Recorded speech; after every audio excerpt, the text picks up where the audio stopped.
Hello and welcome to the Tej Civil's News Bits program. In today's edition, we will cover current affairs from 28th August and 29th August. तो ये आज का news index है। GS1 में काफ़ी अच्छे article थे from diverse topic. The first article was regarding the battle against the dowry. तो ये टॉपिक जो है वो डाउरी के रिगार्डिंग काफ़ी आर्टिकल्स अभी आपको देखने को मिलेंगे, तो it becomes important for our RAS mains and PSI as well.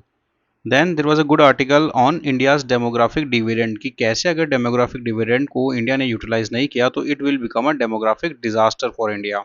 Then there was article regarding making health care affordable for the 1.4 billion peoples. Then there was an article on mapping the margin. It was regarding the PVTG कि जो PVTG इसके क्या concerns हैं। Then China का Evergrande collapse जो है, China की सबसे बड़ी रियल एस्टेट कंपनी, उसका जो कोलैप्स हुआ है तो उसके रिगार्डिंग एक आर्टिकल था। देन GS2 में तीन अच्छे आर्टिकल थे। पहला article regarding India's air defence system या जो एयर शील्ड है, and also we are aware कि जो मिशन सुदर्शन चक्र इंडिया ने लॉन्च किया है, तो इंडिया का आने वाले समय में इंटीग्रेटेड एयर डिफेंस सिस्टम काफ़ी इंपॉर्टेंट हो जाएगा हमारे मेन्स परस्पेक्टिव से। Then Samudriyaan and Deep Ocean Mission. This is one area where we are expecting a question in next RS mains because India is heavily investing in the blue economy. Then AI versus EI की एक debate जो चल रही है उस पर एक अच्छा आर्टिकल है। Then in GS3 we have a very good article and insight on the judicial appointments कि रिसेंटली आपने देखा होगा कि सुप्रीम कोर्ट में दो जजेस की नियुक्ति हुई है, तो उनके रिगार्डिंग क्या कंट्रोवर्सी है and how this judicial appointments become important for us. Then Indo Japan relation and lastly we will see how India is countering Trump's tariff. So let's start today's news bit. पहला जो article है ये dowry death के regarding है। जैसे अभी भी काफ़ी ऐसे इंसिडेंट्स सोसाइटी में देखने को मिले हैं जहाँ पे डाउरी की जो सोशल लेवल है वो उभर के सामने आई है।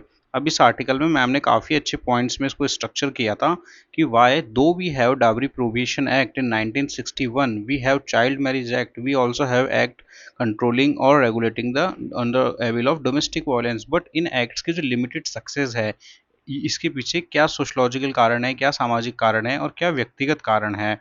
तो firstly in this article ma'am discuss कि ये जितने भी एक्ट हैं आप देखिए कि ये प्यूनिटिव सक्सेस को टारगेट करते हैं, कि ये बेसिकली अपराध के हो जाने के पश्चात जो है उसके रोकथाम पे काम करते हैं, ना कि अपराध को रोकने पे ये काम करते हैं। तो it has the punitive measures rather than the preventive success.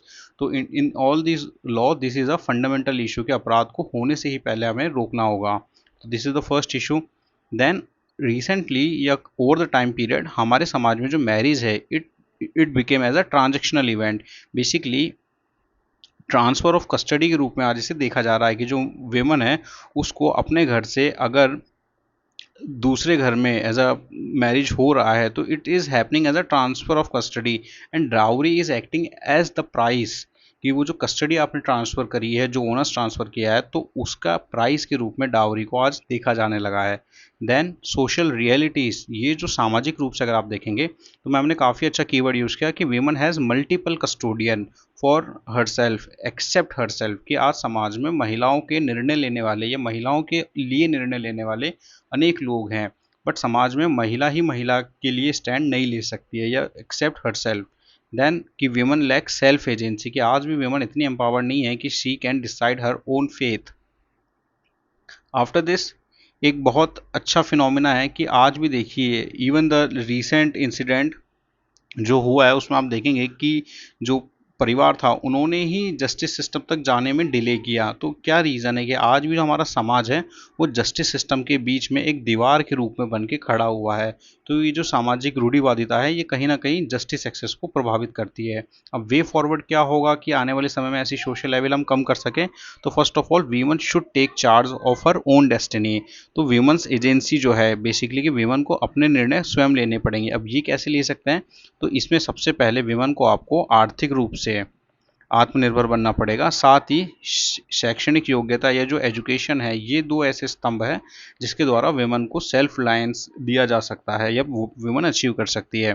तो सेल्फ डिपेंडेंसी कैसे कम होगी, सबसे पहले आप देखिए कि जो राइट टू पेरेंटल प्रॉपर्टी है, it is a birth right after the Hindu succession act जो 2005 है, तो पेरेंटल प्रॉपर्टी में आज भी विमेन आप देखेंगे कि बहुत कम अपना जो राइट है उसके लिए डिमांड करती है, रादर देन फैमिली भी ये सोचती है कि rather than giving share in parental property they give the share in a dowry.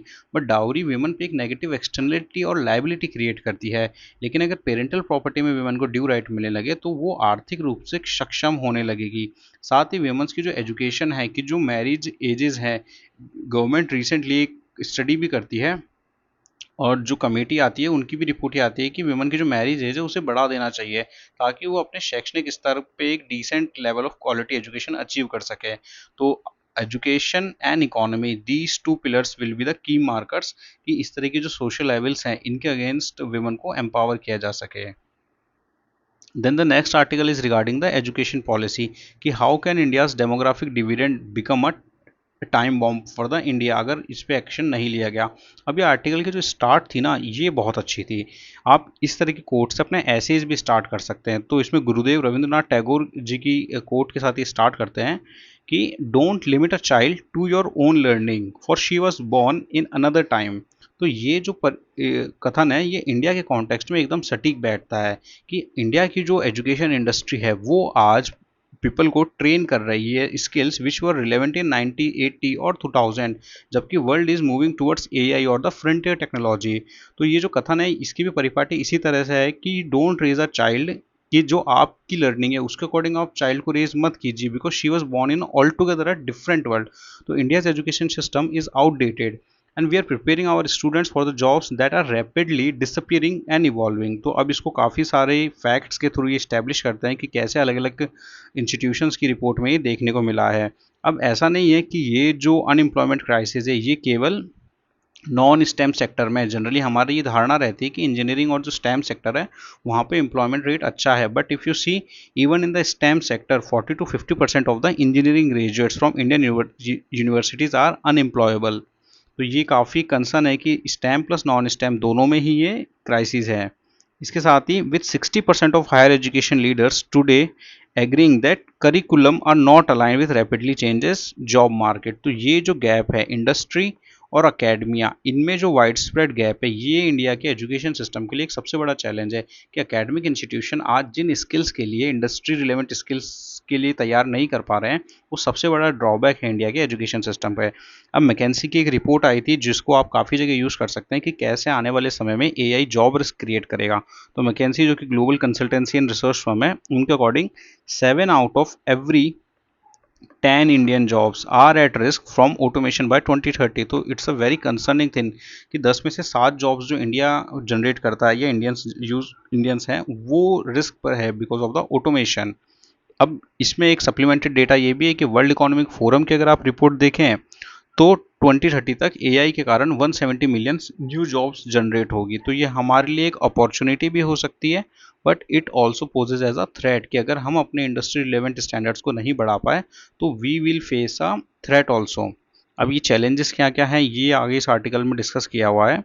There are some good points with the different case studies कि इंडिया के एजुकेशन सिस्टम में एक और फंडामेंटल प्रॉब्लम यह है कि एजुकेशन काउंसलिंग का जो सिस्टम है it is very poor and specially at the secondary level. अगर आप सेकेंडरी लेवल पे देखें तो we do not have such setup कि जहाँ पे बच्चे को गाइड किया जा सके। तो इसको सब्सटेंशिएट करती है मिडलर कैरियर अवेयरनेस सर्वे की एक रिपोर्ट, जहाँ पे पाया जाता है कि 93% of the Indian students 93% of the Indian student between class 8 to 12 are aware of only 7 career option. और ये सामाजिक धारणा भी बनी हुई है कि जो स्टैंडर्ड करियर है, for example going for the civil services, opting for the engineering और द डॉक्टर, इस तरह के केवल 93% ऑफ द जो बच्चे हैं हमारे क्लास 8 से 12 के वो केवल 7 करियर ऑप्शन के बारे में अवेयर है। तो ये जो काउंसलिंग और अवेयरनेस का गैप है इंडिया के एजुकेशन सिस्टम में, ये हमें स्कूल लेवल पर ही दूर करना पड़ेगा ताकि आने वाले समय में हम उसी तरह से हम हमारी वर्कफोर्स को डाइवर्ट कर सकें। Then this article talks about कि कैसे जो एडटेक प्लेटफॉर्म है they are bringing a revolution in imparting skill, but in edtech programs for example whether it's Udemy, Coursera, इनके साथ भी एक ही दिक्कत है कि जैसे जैसे इनका प्रचलन बढ़ा तो इनको कमोडिटाइज कर दिया गया कि आज इनको केवल एक मियर सर्टिफिकेशन प्रोग्राम के रूप में देखा जा रहा है या यूथ द्वारा अप्रोच किया जा रहा है। तो that show a fundamental issue with this edtech program as well. अब गवर्नमेंट ऑफ इंडिया ने ऑल्दो काफ़ी सारी स्कीम्स लॉन्च करी है, जैसे प्रधानमंत्री कौशल विकास योजना, प्रधानमंत्री इंटर्नशिप स्कीम, प्रधानमंत्री युवा योजना, बट इन सब स्कीम में हमें कोहेसिवनेस की कमी देखने को मिलती है कि ये अलग अलग अप्रोचेस को फॉलो करती है, तो हमारे जो एफर्ट है वो डाइवर्जेंट होते हैं, मल्टीसिप्लिटी ऑफ एफर्ट्स हमें देखने को मिलती है, तो India needs a cohesive strategy. And lastly the way this article summarise itself, it was a very good thought कि ये इस आर्टिकल में बताते हैं कि जो ये हमारा एजुकेशन और एम्प्लॉयमेंट का क्राइसिस है ना, ये केवल एक इकोनॉमिक क्राइसिस नहीं है. This is not just an education और employment crisis, it is a crisis where our entire social contract could come undone, कि अगर आने वाले समय में इंडिया ने अपने डेमोग्राफिक डिविडेंड को सही तरीके से इस्तेमाल नहीं किया, तो जो पूरा सोशल कॉन्ट्रैक्ट है जिसपे कि मॉडर्न नेशन इस्टेब्लिश किए जाते हैं, it will be under the threat. And lastly the very good line they uses कि इंडियंस को रेडी रहना पड़ेगा कि और India must prepare it's youth not for the jobs of yesterday but for the carriers of tomorrow, कि job से carrier of tomorrow. तो आप एक सिंपल सी एक वन लाइनर्स भी बना सकते हैं अगर कभी भी एम्प्लॉयमेंट पे कोई क्वेश्चन आता है कि India should prepare from jobs of yesterday to career of tomorrow. ऐसे आप एक वन लाइनर समरी बना के छोड़ सकते हैं. तो this was a very good article regarding the education policy.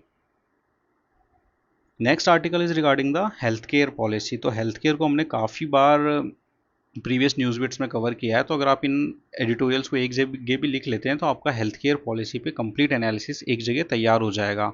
अब this article talks two crucial issue कि सबसे पहले इंडिया में इंश्योरेंस पेनिट्रेशन बहुत लो है. इंडिया में अगर आप देखें तो only 15 to 18% of Indians are insured with premium to GDP ratio just 3.7%. अगर आप ग्लोबल एवरेज के बारे में बात करें तो this is the premium to GDP ratio is around 7%. तो अब ये जो इशू है इंश्योरेंस पेनिट्रेशन का, गवर्नमेंट ने इसको कैसे दूर किया? गवर्नमेंट द्वारा प्रधानमंत्री जन आयुष्मान योजना लेके आई, प्रधानमंत्री जन आरोग्य योजना, आयुष्मान भारत योजना, राजस्थान सरकार द्वारा सीएम चिरंजीवी योजना, इस तरह की योजनाओं से हमने यूनिवर्सल इंश्योरेंस पेनिट्रेशन को बढ़ाने का काम किया. अब इस आर्टिकल में because previously we have discuss कि क्या क्या इशू है, इसमें काफ़ी अच्छे पॉइंट्स थे कि इंडिया के हेल्थ केयर की स्ट्रेंथ क्या है. आने वाले टाइम में हम देखेंगे कि कैसे हम किसी भी सेक्टर का स्वॉट एनालिसिस में इस तरह के पॉइंट्स को यूज़ कर सकते हैं.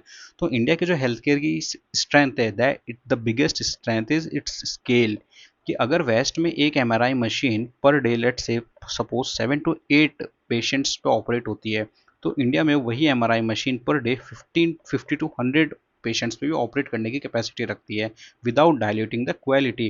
तो इंडिया की जो हेल्थ केयर की सबसे बड़ी स्ट्रेंथ है एंड इंडिया ने जिसको मास्टर किया है, दैट इज कि scaling without diluting the quality. तो आप इस पॉइंट को यूज़ कर सकते हैं. अगर आप इंडिया का डॉक्टर टू पेशेंट रेशियो देखेंगे तो it is also 1:834 which is much better than WHO's recommended 1:1000. तो इंडिया ने ये कैसे अचीव किया?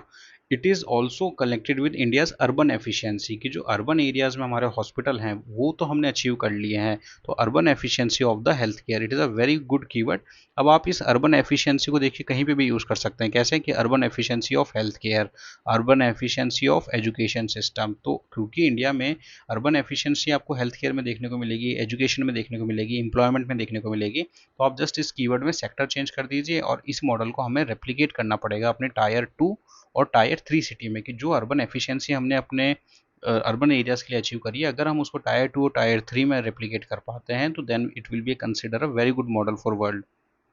After that a very good point this article talks about कि रेगुलेशन का क्या इशू होता है. अगर इंश्योरेंस पेनिट्रेशन इंडिया में लो है तो कहीं ना कहीं कुछ तो कारण होगा. तो one of the reason is कि ट्रस्ट का जो गैप है, बहुत सारे केसेस ऐसे देखे गए हैं जहाँ पे इंश्योरेंस कंपनीज द्वारा जो फुल प्रोमिसेज है उसे फुलफिल नहीं किया जाता है. फॉर एग्जाम्पल न्यू दिल्ली में आपको पता है कि पॉल्यूशन का प्रॉब्लम है, तो now because of the pollution insurance companies are expecting कि वहाँ पे रेस्पिरेटरी प्रॉब्लम्स के अकरेंस में बढ़ोतरी देखने को मिलेगी. तो जो कंपनियां हैं दे आर कंसिडरिंग कि 10 से 15% के प्रीमियम में हाइक कर दी जाए. तो government the finance ministry has urge जो IRDAI इनकी जो इंश्योरेंस की रेगुलेटरी अथॉरिटी है to see this settlement and grievance redressal. तो ये जो एक ट्रस्ट मिसमैच है इंश्योरेंस सेक्टर में, ये हमेशा से इंडिया के इंश्योरेंस सेक्टर में रहा है, विच अफेक्ट्स कि इंडिया में जो प्रिवेंटिव हेल्थ केयर का सिस्टम है उसको उतना स्ट्रेंथन नहीं कर पाए. एंड दो कीवर्ड्स इस आर्टिकल में और अच्छे थे जिसको आप कहीं पे भी यूज़ कर सकते हैं कि डेमोक्रेटाइजेशन ऑफ एक्सेस, कि democratisation access to health care. अब आप इसको डेमोक्रेटाइजेशन ऑफ हेल्थ केयर की जगह जस्टिस कर सकते हैं, एजुकेशन कर सकते हैं। तो ये दो अच्छे कीवर्ड थे, urban efficiency of health care, democratizing access to health care. Lastly ma'am said कि जो अगर हम इन स्टेप्स को लेते हैं तो we can design a system that is not episodic और exclusionary but universal, resilient and sustainable.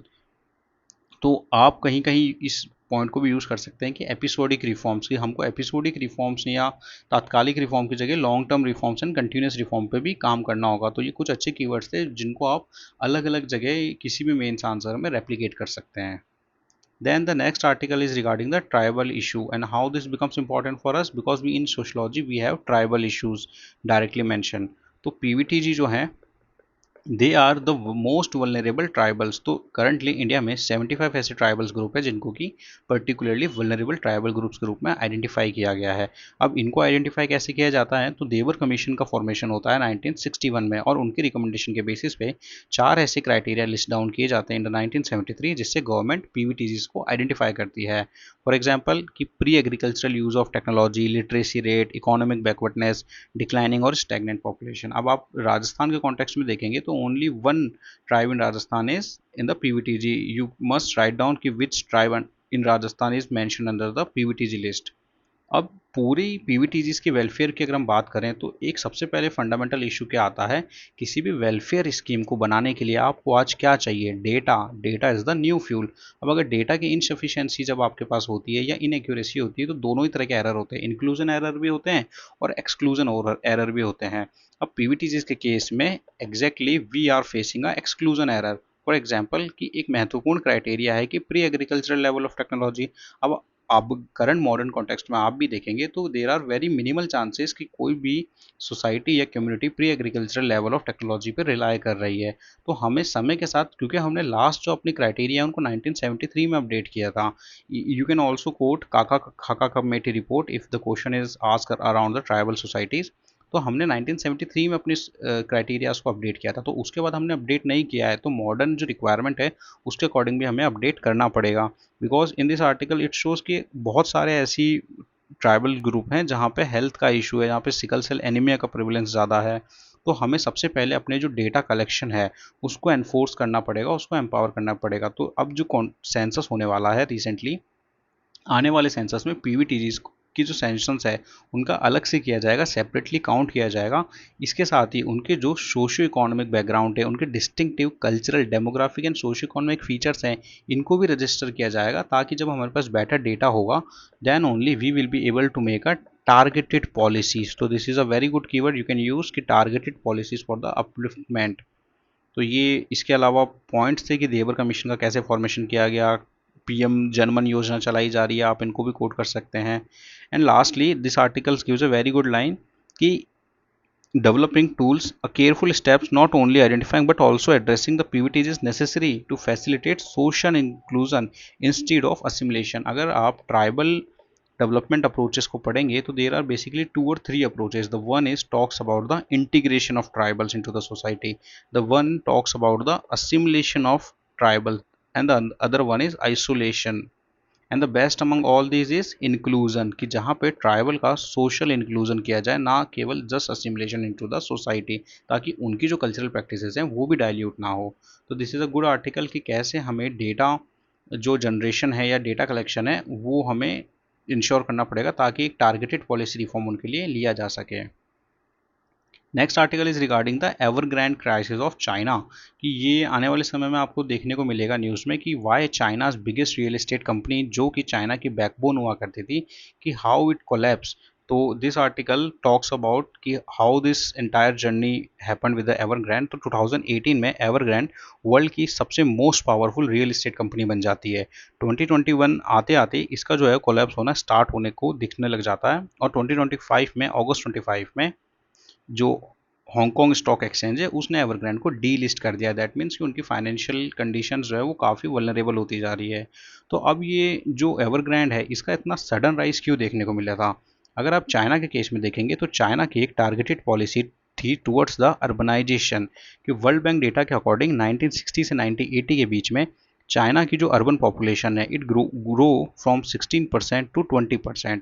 Bye the 1990 it stood at the 26%, then 36% और 2024 में 66%. तो इंडिया के केस में ये एग्जैक्टली रिवर्स है कि इंडिया के केस में अर्बन इस टू रूरल का रेशियो अगर आप देखेंगे तो अर्बन नियरली हमारी 36% है और रूरल 64-65 है. पर चाइना में रैपिड अर्बनाइजेशन हमें देखने को मिलता है, जिसके कारण चाइना की अर्बन पॉपुलेशन नियरली 66% तक है. तो चाइना को ये पता था कि उसे इस अर्बन सोसाइटी को एडजस्ट करने के लिए new age new modern cities की रिक्वायरमेंट होगी. दैट वाई चाइना ने स्टेट सपोर्ट दिया इस तरह की रियल इस्टेट कंपनीज को, ताकि कि स्टेट सपोर्ट से अर्बनाइजेशन को फ्यूल किया जा सके. And exactly because of that Evergrande जो है वो काफ़ी सक्सेसफुल हुई अपनी स्केल के कारण, कि जिस स्केल पे एवरग्रैंड अपने रियल कंस्ट्रक्शन प्रोजेक्ट्स को पूरे कर रही थी एंड इट वाज डिलीवरिंग. तो चाइना में रियल इस्टेट्स जो है वो काफ़ी तेज़ी से ग्रो हुआ. बट देन व्हाट हैपन कि बिकॉज ऑफ एवरग्रैंड जो है वो सडनली कोलैप्स होना स्टार्ट होती है. इट इज़ बिकॉज कि चाइना ने जो है रेगुलेशन स्टार्ट किया कि जो चीप क्रेडिट एक्सेस एवरग्रैंड को एक समय पे था, चाइना उसने उसको रेगुलेट करना ट्राई किया. इसके साथ भी एवरग्रैंड के अपने स्ट्रक्चरल इश्यूज थे कि उन्होंने अपने इन्वेस्टमेंट को डाइवर्सिफाई किया. तो आप देखेंगे कि कैश फ्लो या वर्किंग कैपिटल जो है मैनेजमेंट में भी हमसे पूछा जाता है कि अगर ये कभी एक्सेस में भी हो जाए उसके भी अपने issue. And you can coat this example कि एवरग्रैंड क्राइसिस कि कैसे जब वर्किंग कैपिटल और कैश फ्लो ज़्यादा था तो उन्होंने अपने बिजनेस को रियल एस्टेट से हट के अलग अलग जगह डाइवर्सिफाइड करना चालू किया, जिसके कारण भी उन्हें बैकलैश अपनी फाइनेंशियल हालत में देखने को मिला. And lastly this article talks about कि क्या ये लेमन क्राइसिस से कंपेयर किया जा सकता है. 2008 में एक बहुत बड़ा क्राइसिस हुआ था जिसको कि लेमन क्राइसिस कहते हैं यूएसए में, जिसके कारण पूरा ग्लोबल फाइनेंशियल सिस्टम हिल गया था. बट क्या ये जो एवरग्रैंड क्राइसिस चाइना का है it can replicate into the Lehman 2.0. तो actually it's not possible because if you see ये जो इकोनॉमी है या ये जो कंपनी है it is heavily backed by the China. But Lehman's में आप देखेंगे कि वर्ल्ड का मेजर इन्वेस्टमेंट था, जिस वजह से पूरा ग्लोबल फाइनेंशियल सिस्टम हॉल्ट पे आ गया था. तो चाइना की जो डेट फ्यूल्ड कंपनी थी, फाइनली वी आर सीइंग कि चाइना की जो रियल एस्टेट कंपनीज है इसकी ग्रोथ कम होती हुई हमें देखने को मिल रही है. अब एक ये बहुत क्रिटिसाइज भी किया जाता है कि चाइना का जो अर्बनाइजेशन है क्या ये एक फेल्ड मॉडल है. बट वी हैव सीन कि कैसे चाइना ने अपनी पॉपुलेशन जो कि 66% है उनके लिए पहले ही फ्यूचर रेडी सिटीज़ स्टार्ट की. फॉर एग्जांपल कि ये जो औरदोस सिटी है कांगबाशी में, इसका काफ़ी क्रिटिसिज्म किया गया था 2009 में कि China is building a ghost cities जहाँ पे लोग नहीं है. आप देख सकते हैं कि ये न्यूली बिल्ड सोसाइटी है but there are no people in this society और ऑन दिस ब्रिज. ऐसे वीडियोज़ भी आपको बहुत सारे मिलेंगे. But if you carefully analyse China का जो अर्बनाइजेशन मॉडल है it is quite successful because China has able to build affective and affordable housing. अब चाइना के अर्बनाइजेशन या हाउसिंग मॉडल में दो तरह के हाउसिंग कंसेप्ट हैं. एक तो वहाँ पे होता है कि इकोनॉमिक अफोर्डेबल हाउसिंग. अगर आपने इकोनॉमिक अफोर्डेबल हाउसिंग ली है तो you can not treat this as an investment. That means कि आप इकोनॉमिक अफोर्डेबल हाउसिंग जो है उसको 5% of the cost of construction से ज़्यादा नहीं बेच सकते हैं. ये क्या इंश्योर करती है कि जो लास्ट मील पे खड़ा व्यक्ति है उसको भी अफोर्डेबल हाउसिंग का एक्सेस मिल सके. Second type of housing in China is the commodity housing. तो ये जो कमोडिटी हाउसिंग होती है इनको आप फ्री है कि आप एज ए इन्वेस्टमेंट यूज़ कर सकते हैं. तो इंडिया के कॉन्टेक्स्ट में भी जहाँ पे रियल इस्टेट के प्राइस अनरेगुलेटेड हैं और बहुत हाई है, इस तरह का ईएफ जो रेगुलेशन है जो चाइना का 5% रूल है it is a very good model ताकि लोगों को अफोर्डेबल हाउसिंग इंश्योर की जा सके. So this was all the article from GS1. अब हम GS2 के इंपॉर्टेंट आर्टिकल्स को कवर करेंगे. तो GS2 में डिफेंस टेक्नोलॉजी पे एक अच्छा आर्टिकल था. प्रीलिम्स रिगार्डिंग इसमें काफ़ी यूजफुल इन्फो थे एंड मेंस के regarding was on a very limited. But एक अच्छी अप्रोच है कि कैसे हम अपने डायग्राम्स ड्रॉ कर सकते हैं. तो यू आर ऑल अवेयर कि इंडिया ने मिशन सुदर्शन चक्र लॉन्च किया है जिसमें India integrated air defence system बना रहा है. तो उसी क्रम में रिसेंटली इंडिया ने integrated air defence weapon system का टेस्ट किया था. तो इंडिया का जो ये एयर डिफेंस सिस्टम है it's a 3 layer air defence system. तो आप ऐसे एक छोटा सा डायग्राम बना सकते हैं कि जो फर्स्ट लेयर है that is QRSAM, quick reaction surface to air missile, जो कि 30 से 35 किलोमीटर तक के जो एरियल टारगेट्स हैं उनको न्यूट्रलाइज करेगी. Then we have very short range aerial defence system VSHORADS which is targeting 6 kilometre तक की जो एरियल थ्रेट्स हैं. Then the last layer of जो हमारी एयर डिफेंस सिस्टम की होगी वो होगी डायरेक्ट एनर्जी वेपन, जिसे कि बीम एनर्जी भी हम कहते हैं. तो ये 2 से 4 किलोमीटर तक की रेंज तक एरियल थ्रेट्स को न्यूट्रलाइज करेगी. तो ये ऐसे एक छोटा सा डायग्राम आप 3 लेयर प्रोटेक्शन सिस्टम पे बना सकते हैं. Also this article talks about कि दुनिया में अलग अलग कौन कौन से तरह के एयर डिफेंस सिस्टम है. फॉर एग्जांपल यूएसए में आपको थर्ड एयर डिफेंस सिस्टम देखने को मिलेगा, पैट्रियट देखने को मिलेगा, जो कि यूक्रेन बहुत हैवीली यूज़ कर रहा है. देन रशिया के केस में तो वी आर ऑल अवेयर कि S-400 और उसके अलग अलग वेरिएंट। इसराइल के बहुत सारे एयर डिफेंस सिस्टम है, फॉर एग्जांपल आयरन डोम में तामिर मिसाइल्स को यूज़ किया जाता है, देन एरो 3, डेविड स्लैंग्स। तो ये आपसे प्रीलिम्स में पूछा जा सकता है, even in mains you can ask to compare different kinds of air defence system. And China के केस में HQ-9 एंड HQ-16। तो ये आर्टिकल प्रीलिम्स ओरिएंटेड था, and these air defence system can be ask in your prelims exam for both RAS and PSI. The next article is very good and analytical article, and I will say कि you must read this article line by line, और ये readymade answer है आपका, और we are expecting one question in RAS mains next time because India is heavily investing in the blue economy। और अब जो space economy में India ने परचम लहराया है, उसके बाद our next target is deep ocean missions. देखते हैं क्या है ये पूरा आर्टिकल। तो रिसेंटली इंडिया ने समुद्रयान प्रोजेक्ट के तहत अपना एक और डीप डाइव मिशन जो है, उसको डीप डाइव जो थी उसको अचीव किया। तो ये पूरा प्रोजेक्ट क्या है, बेसिकली इंडिया की अगर आप कोस्ट लाइन देखेंगे तो इट इज़ नियरली 11,098 किलोमीटर की जो लॉन्ग कोस्ट लाइन है। तो ये हमारे लिए अपॉर्चुनिटी क्रिएट करती है ब्लू इकोनॉमी के रूप में। अब ये किन किन क्षेत्रों में इसका यूज़ हो सकता है वो हम देखेंगे। साथ ही प्रीलिम्स के लिए हमारे लिए इंपॉर्टेंट हो जाता है कि कुछ ही ऐसी कंट्रीज़ हैं जिनके पास ही डीप ओशन मिशन या डीप ओशन एक्सप्लोरेशन की टेक्नोलॉजी है। कौन कौन से ऐसे देश हैं? United states, Russia, China, Japan, France. Which shows कि अगर इंडिया डीप सी एक्सप्लोरेशन को अचीव करता है तो how it will B strategically important for अस। अब ये पूरे मिशन को बहुत अच्छे से 6 हेडर्स में इस आर्टिकल ने कवर किया था कि इस मिशन को अचीव करने से इंडिया को क्या क्या गेन होगा। तो सबसे पहले इसकी कॉस्ट जो है वो नियरली 4,000 करोड़ है ना, and how it will impact India. तो आपसे पूछा जा सकता है कि कैसे डीप इंडियन ओशन मिशन के अलग अलग सेक्टर्स पे इम्पैक्ट देखने को मिलेंगे। तो सबसे पहले तो इससे क्या होगा कि it will develop an ocean climate change adversary services with observation and models for future projection of climate variables. ठीक है कि आप क्लाइमेट एनर्जी, क्लाइमेट वल्नरेबिलिटी पे काम कर सकते हैं। Secondly, it empower us to look for technological innovations to explore and conserve deep sea biodiversity.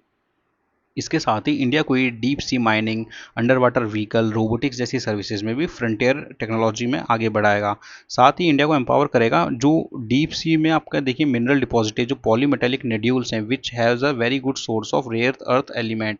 तो पॉलीमेटेलिक निड्यूल में आपको निकल देखने को मिलेगा, कोबाल्ट देखने को मिलेगा। तो ये PMN जो मटेरियल्स है ये भी एक्सप्लोरेशन में हम यूज़ कर सकते हैं।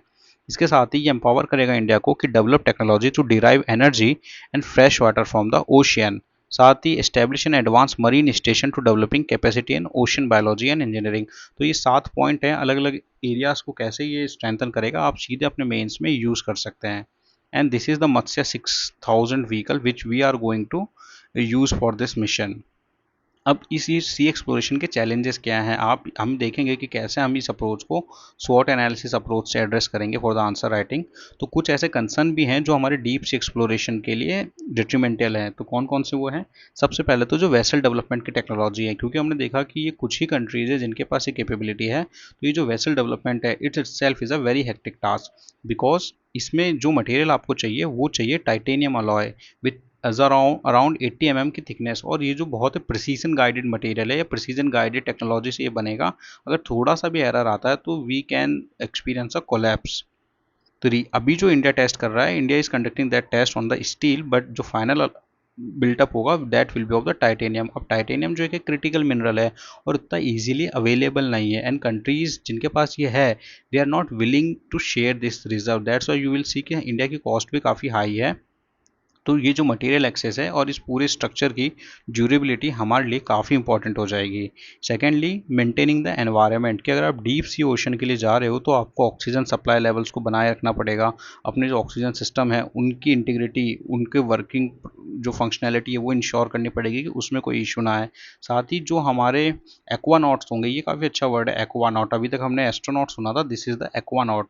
तो एक्वानॉट्स की जो फिजिकल और मेंटल वेलबींग है उसको भी हमें इंश्योर करना पड़ेगा कि भाई उनकी मेंटल वेलबींग रहे, उनकी ट्रेनिंग प्रॉपरली रहे। साथ ही जो अकॉस्टिक कम्युनिकेशन है it is a very big challenge, क्योंकि जब आप देखिए कि जनरल हमारा मोड ऑफ कम्युनिकेशन है उसमें हम रेडियो वेव्स का इस्तेमाल करते हैं, बट अकॉस्टिक्स में रेडियो वेव्स फंक्शन नहीं होती है।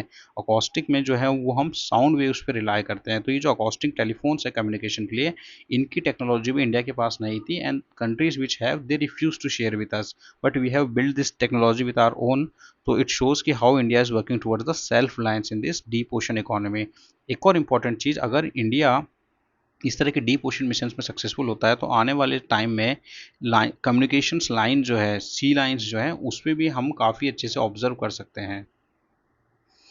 सो दिस इज द स्वॉट analysis which we have make कि आप कैसे मेंस में इस तरह के छोटे छोटे डायग्राम्स को या इस अप्रोच से भी इस पूरे आंसर को अप्रोच कर सकते थे कि समुद्रयान प्रोजेक्ट है तो सबसे पहले हमें अपनी वीकनेस पता होनी चाहिए, इसीलिए हमने वीकनेस को पहले क्वाड्रेंट में रखा है कि स्टार्ट होने से पहले हमारी वीकनेस क्या है कि भाई हाई कॉस्ट है, जो टाइटेनियम स्कैरसिटी हो रही है, रिस्क ऑफ कोलैप्स है under the pressure, limited preventive safety measures हैं, ऑक्सीजन सप्लाई का इशू हो सकता है, हम जो रॉ मटेरियल है उसके ग्लोबल सप्लायर्स पे डिपेंडेंट है। Once we are aware of our weakness we can work on our strength as well. तो अब स्ट्रेंथ क्या क्या है कि सबसे पहले तो ये फर्स्ट इंडियन सबमर्सिबल व्हीकल होगा।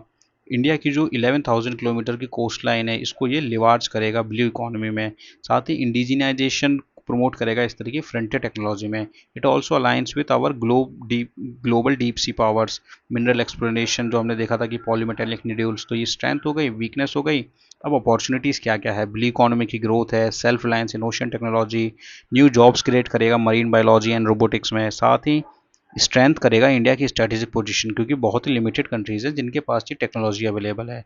अब क्या क्या थ्रेट है, तो सबसे पहले तो जो डीप सी कंडीशंस है उनको कंट्रोल करना काफ़ी मुश्किल होगा।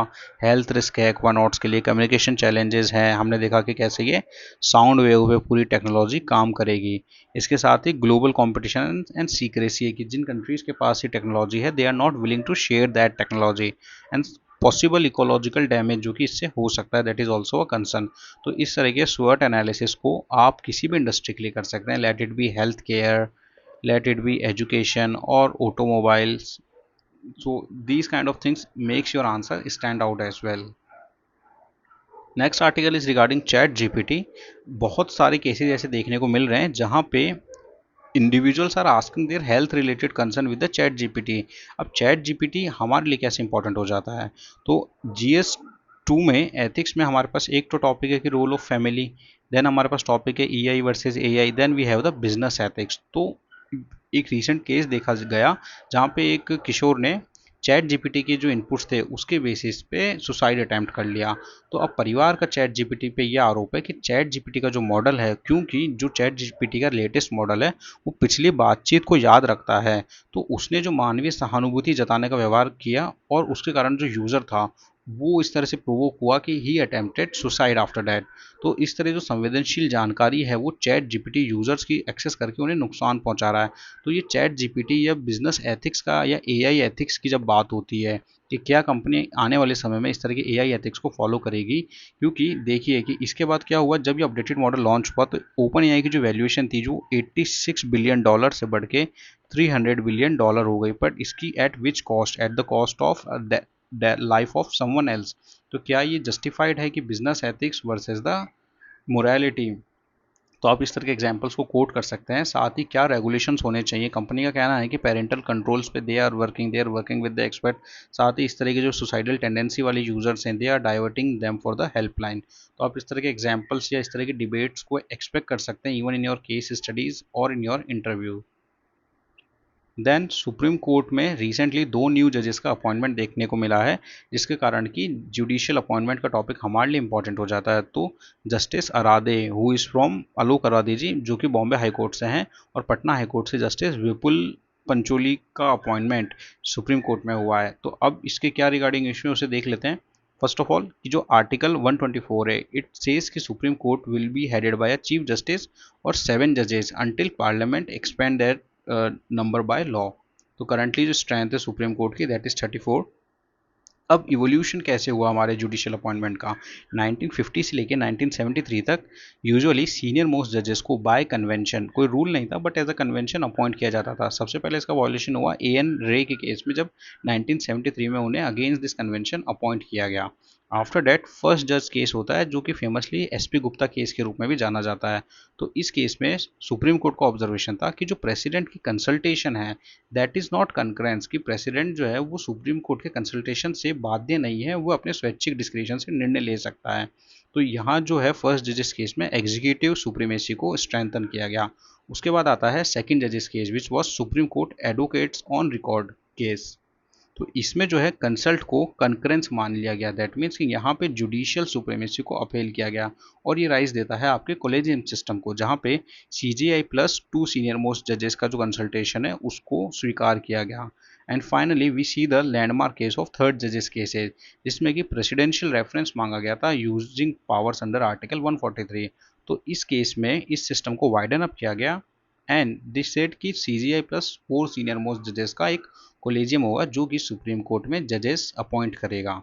But recently you will see कि जस्टिस नागरत्ना जी जो थी उनकी उन्होंने असहमति जताई थी इस अपॉइंटमेंट प्रोसेस को लेके। तो वो क्या इशू है देख लेते हैं कि कॉलेजियम में जस्टिस नागरत्ना जो कॉलेजियम की पार्ट थी उन्होंने इस जो अपॉइंटमेंट है इसको लेके विरोध दर्ज कराया था, एंड बिकॉज ऑफ दैट ये जो अपॉइंटमेंट है ये 4:1 के वर्डिक्ट से हुए थे।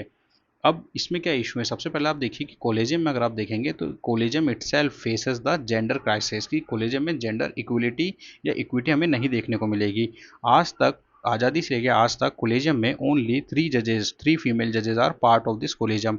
इन 2003 में जस्टिस रूमा पाल जी थी, and after that justice R Bhanumathi, and for a very short period justice Banerjee. And even इसमें आप देखेंगे कि 2003 2019 मतलब 16 साल के गैप के बाद आपके कॉलेजियम में विमेन जजेस देखने को मिली।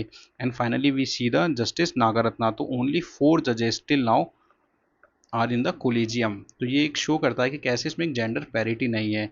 इसके साथ ही कोलिजियम के साथ एक और इशू आपको देखने को मिलेगा कि जो रीजनल रिप्रेजेंटेशन है अलग अलग हाई कोर्ट्स का वो भी इसमें ड्यू नहीं है। This is the report from supreme court observer, although it's from May 2025 और करंट स्ट्रक्चर थोड़ा सा चेंज हुआ है, बट लार्जली जो ट्रेंड है वो हमारे लिए इंपॉर्टेंट है कि कैसे 6 out of 25 high courts are not represented at the supreme court.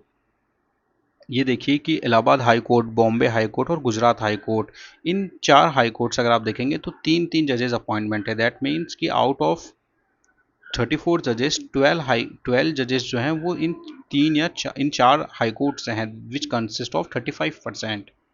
तो इट शोज़ कि कैसे जो अपॉइंटमेंट है वो कंसंट्रेटेड है पर्टिकुलर हाई कोर्ट्स को लेके। इसके साथ ये रिपोर्ट एड्रेस करती है कि 10 ऐसे हाई कोर्ट्स हैं जिनका रिप्रेजेंटेशन बहुत कम है। फॉर एग्जांपल अगर आप देखिए Andhra Pradesh high court, Chhattisgarh high court, Delhi high court, Himachal Pradesh high court, यहाँ से केवल एक हाई कोर्ट जज आपको, एक सुप्रीम कोर्ट जज आपको देखने को मिलेगा, विच शोज़ कि ये जो 4 सुप्रीम हाई कोर्ट हैं इनकी डोमिनेंस है, एंड बाकी जो है उनका उतना उनका जो रिप्रेजेंटेशन है उतना ड्यू नहीं है। And the most concerning thing in this entire collegium and appointments are कि 6 हाईकोर्ट ऐसे हैं जिनसे कोई भी रिप्रेजेंटेशन नहीं है। फॉर एग्जांपल झारखंड, मेघालय, उड़ीसा, सिक्किम, त्रिपुरा, जम्मू कश्मीर, लद्दाख, तो इवन 2018 के बाद से कोई रिकमेंडेशन भी नहीं गई है इन हाई कोर्ट से। तो ये शो करता है कि कैसे एक रीजनल रिप्रेजेंटेशन का डिसबैलेंस है सुप्रीम कोर्ट्स के अपॉइंटमेंट में। तो कोलिजियम को लेके काफ़ी कंट्रोवर्सी रहती है, तो ये एक नया पॉइंट है कि कैसे सुप्रीम कोर्ट की जो जजेस अपॉइंटमेंट है उसमें हाई कोर्ट के रिप्रेजेंटेशन में ही एक पैरिटी नहीं है, और ये भी एक फ्यूचर स्कोप ऑफ इम्प्रूवमेंट हो सकता है। नेक्स्ट, GS3 में एक नया टर्म हमें देखने को मिला, एक्सेस ऑफ अफेवल। अब SCO समिट चाइना में हो रहा है, और उसके बाद just after the SCO summit we will see China is organizing a military parade of Russia, North Korea, Iran, Myanmar and Turkey. तो इसको वेस्टर्न मीडिया द्वारा एक नया टर्म दिया गया है कि एक्सेस ऑफ अपफेवल, कि ये एक ट्रांजिस्ट्री इवेंट है या फिर देखना होगा कि ये कैसे अनफोल्ड होता है, but western is considering them as a temporary arrangement against reshaping the western led global order, की ये अनुमान लगाया जा रहा है कि आने वाले समय में ये एक्सिस ऑफ अपहेवल कैसे वेस्टर्न लेड ग्लोबल ऑर्डर को अफेक्ट कर सकता है। The next article is regarding the India Japan partnership. तो प्रधानमंत्री मोदी जी द्वारा रिसेंटली जापान का दौरा किया गया, तो इंडो जापान रिलेशन आने वाले समय में हमारे लिए इंपॉर्टेंट हो जाते हैं, क्योंकि क्वाड का अमेरिका के बाद सबसे इंपॉर्टेंट मेंबर अगर कोई है तो दैट इज जापान। तो जापान से हमारा कॉर्पोरेशन क्यों इंपॉर्टेंट हो जाता है, this article is among those article which we suggest कि आप इसको लाइन बाय लाइन पढ़िए, और it is a readymade notes for your Indo Japan relation for your mains. तो सबसे पहले ये आर्टिकल बात करता है कि कैसे India and Japan has the old tie and the shared vision. तो Japan and Russia are India's 2 oldest annual summit. तो इंडिया मैकेनिज्म जो है, तो 2000 से ये हमारा एनुअल समिट मैकेनिज्म हमने स्टार्ट कर दिया था। अब इस आर्टिकल में काफ़ी अच्छी लाइंस थी कि कैसे इंडिया की एक्ट इंडो जापान रिलेशन इतना स्ट्रेंथन क्यों है, क्योंकि it sees as a confluence of India की एक्टिस्ट पॉलिसी और जापान की फ्री ओपन इंडो पैसिफिक का जो विजन है, तो it is a convergence of Indo Japan mutual interest. अभी आर्टिकल अलग अलग फोरम्स को ट्रेस करता है कि किन किन एरिया में इंडो जापान कॉपरेशन हमें देखने को मिल रहा है। तो आप देख सकते हैं कि डिफेंस एंड सिक्योरिटी में, अब डिफेंस में भी इसने इसको माइक्रो पॉइंट्स में ब्रेक कर दिया है कि डिफेंस में भी एक्सरसाइज में हमें मालाबार एक्सरसाइज हो गई, जिमैक्स हो गई, धर्मा गार्जियन हो गई, इसी तरह डायलॉग मैकेनिज्म्स हैं अलग अलग इंडिया जापान के। Then we see Indo Japan corporation in the area of trade and investments. अगर आप ट्रेंड्स देखें तो जो हमारा बायलेटरल ट्रेड है it is around $22 billion, although Singapore के कंपैरिजन में ये जापान का काफ़ी कम है इंडिया के साथ, but it's still a considerable amount. Then investment अगर हम देखें तो इंडो जापान में Japan is India's fifth largest source of FDI, और टोटल इन्वेस्टमेंट जापान का $43 बिलियन का है, विच शोज कि जापान इंडिया का एक कंसिस्टेंट स्ट्रेटेजिक पार्टनर के रूप में एक्ट करता है। इसके साथ ही बिजनेस प्रेजेंस देखिए कि around 1400 Japanese company with nearly 5000 establish operates in India. अब in the last edition we read कि कैसे 9% of Japanese companies are voluntary opting for the CSR, which shows कि कैसे Japan is interested in India's growth story and the new emerging areas like frontier technology, AI, semiconductor, इस क्षेत्र में भी India Japan काम कर रहे हैं। And one important thing which stands out Japan from others is developmental assistance. Japan is India's largest ODA. तो ODA क्या है? Overseas Development Assistance। तो जापान अलग अलग फोरम के through, for example Asian investment infrastructure bank इत्यादि के through India में काफ़ी हैवीली इन्वेस्ट करता है। For example high speed rail project जो है उसमें जापान का लास्ट ट्रेंच में नियरली $2.2 बिलियन का इन्वेस्टमेंट हमें देखने को मिला है। साथ ही मल्टीलेटरल फोरम्स में फॉर एग्जांपल क्वाड हो जाए, सप्लाई चेन रेजिलियंस इनिशिएटिव हो जाए, डिजास्टर रेजिलियंस इनिशिएटिव हो जाए, इस तरह के एरियाज में भी जापान इंडिया का कॉर्पोरेशन हमें देखने को मिल रहा है। तो ये काफ़ी अच्छा आर्टिकल था and it completely analyse the Indo Japan area of corporation. The next article from Hindi newspaper is also Indo Japan, but इसमें अपार्ट फ्रॉम स्ट्रेंथ कुछ वीकनेस भी बताई गई थी कि इंडिया जापान की जो रिलेशन है वो कहाँ सफ़र करते हैं। साथ ही कुछ अच्छे कीवर्ड्स थे जैसे कि इंडिया की जो फिलॉसफी है फॉरेन पॉलिसी वो प्रतीकात्मक सद्भावना को व्यावहारिक सहयोग में परिवर्तित करने की रही है। तो पीएम मोदी जी की जो पर्सनल बॉन्डिंग्स भी है वर्ल्ड लीडर्स के साथ वो आप देख सकते हैं कि कैसे हम अपने इसे एक व्यावहारिक सहयोग में कन्वर्ट करते हैं। साथ ही पीपल टू पीपल कॉन्टैक्ट जो है और जो बिलीफ है वो काफ़ी स्ट्रेंथन है इंडिया और जापान के लेके जो शेयर्ड बिलीफ्स हैं। फॉर एग्जांपल अगर आप देखिए सेकेंड वर्ल्ड वॉर के बाद जापान को अपमानित करने के लिए सैन फ्रांसिस्को संधि वार्ता चालू की गई थी, लेकिन इंडिया ने मना कर दिया था इस संधि वार्ता पर साइन करने से। 1952 में इंडिया ने जापान की पूर्ण संप्रभुता को मान्यता दे दी थी। तो इस कारण भारत की जो सद्भावना है वो जापानीज कल्चर में भी देखने को मिलती है। साथ ही हिंदी के लिए आपको अच्छे कीवर्ड्स यहाँ से मिल जाएंगे कि जैसे समावेशी और नियम आधारित व्यवस्था, जिसको कि हम इंग्लिश में inclusive and rule based world order कहते हैं। संवेदनशील आपूर्ति श्रृंखला, जिसको कि हम रिस्पॉन्सिव सप्लाई चेन मैनेजमेंट कहते हैं। तो हिंदी में यूजुअली हमें आईआर में कीवर्ड मिलने में दिक्कत होती है, बट इस आर्टिकल में जो भी स्टार मार्क है वो अच्छे कीवर्ड्स हैं, आप उसे नोट डाउन कर सकते हैं। अब एंड दिस आर्टिकल लास्ट में ट्रेस करता है कि क्या चैलेंजेस हैं। अब जब भी आप दो देशों के बीच में चैलेंजेस या कंसर्न को रेज करें तो आप दोनों के ही व्यू पॉइंट्स रखें कि इंडिया के क्या व्यू पॉइंट्स हैं और जापान के क्या व्यू पॉइंट्स हैं। तो सबसे पहले जापान के क्या कंसर्न है। जापान का कंसर्न है कि इंडिया में जो रेगुलेटरी कॉम्प्लेक्स है, जो लॉ कंप्लायंस में इशू है, जो परियोजनाओं के इम्प्लीमेंटेशन में उसे देरी देखने को मिलती है, दीर्घकालिक नीतिगत आकलन में अभाव देखने को मिलता है। तो वहीं इंडिया के भी कुछ चैलेंजेस हैं। इंडिया के चैलेंजेस ये हैं कि जापान की जो इकोनॉमी है it is a ageing population. तो क्या जापान आने वाले समय में भी इस इन्वेस्टमेंट को कंटिन्यू करेगा। इसके साथ ही जो सप्लाई चेन रेजिलियंस है वो भी इंडिया की तरफ से कंसर्न हमें देखने को मिलता है।